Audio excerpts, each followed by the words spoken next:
Hey folk, day 25, going to be a super quick one today because I'm feeling really grotty, but didn't want to miss, so there is that. Going back a couple of days, I did some presenting both in front of an audience and in front of a camera for some recording, some stuff.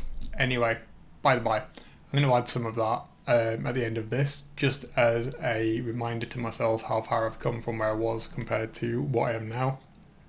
It's by no means perfect, but it's much better than what I was putting out before. And yeah, going back to what I said yesterday about the difference in presenting to a live audience compared to a camera, that's something that's been preying on my mind a little bit. So I want to do a bit of a deeper dive into that and see if there's a way I can reconcile the two things.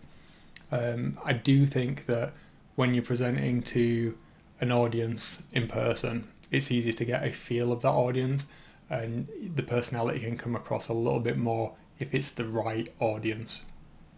Whereas in front of a camera, I suppose there's more of a show that's put on. Now I try to be authentic whenever I'm doing anything and just be myself, and that's exactly what I'm going to be doing in these videos and in any future videos I do on any of the channels that I have.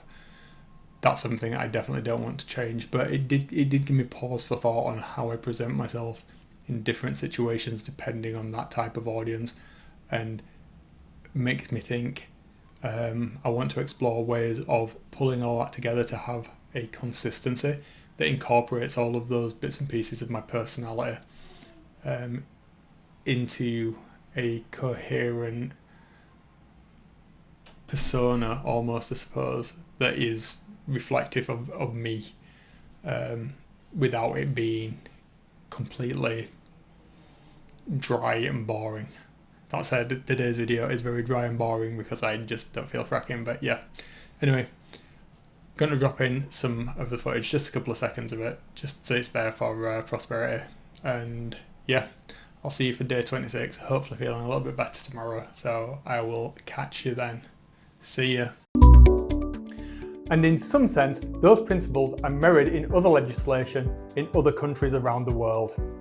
So, first off, what do we mean by legal and what do we mean by ethical? Legal has some sort of definitive answer.